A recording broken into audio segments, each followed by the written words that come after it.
So you've just been engaging in conversation with a member of the Chichester public. Yeah.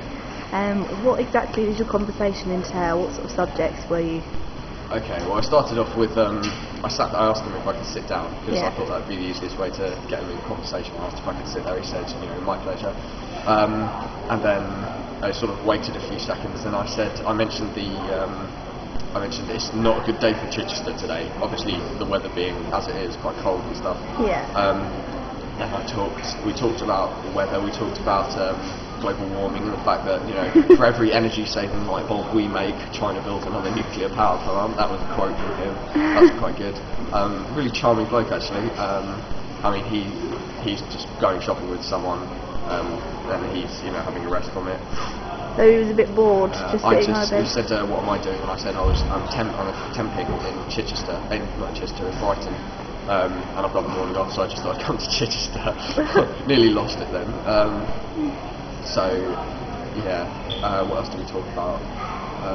We talked about sort of global warming and the flowers coming out too early and things like that. It was a really good conversation actually. I really enjoyed it.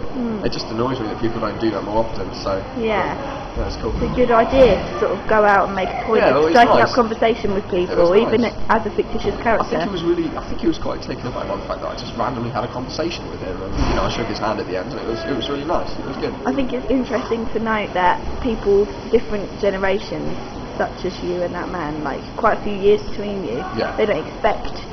No, definitely. I think for today it's going to be a lot easier for me to strike up conversations with the sort of elderly and the middle-aged rather than younger people. Really? Because younger people, they're more hostile to it. Yeah. They're not going to expect it. I mean, they might expect it from someone who is older than them, but especially not someone who's younger. And they're probably going to have their iPod earphones in or whatever. So it's going to be more difficult. I mean, today's society is more closed, isn't it? So I did walk past you. And with that, I think I've discovered my point for today. So. Can I ask one more question? Yeah. I did at one point walk past and hear you say about 26 grand or 26,000. Oh yeah, we were talking about fees, tuition fees, and how much you've got to spend. Why was he talking about that? Did you say you were a graduate? No, I wasn't actually. I was talking about. We were talking about cost of living nowadays, and that oh yeah, that's another thing you said. We were talking about you used to be able to, in the sort of back in the day sort of thing, you used to be able to get an apprenticeship and have a steady job for your whole life, and then have a steady retirement fund and stuff. But nowadays you have to spend 26 grand just to get an education. So it was quite interesting. Okay, thank you very much. Thanks.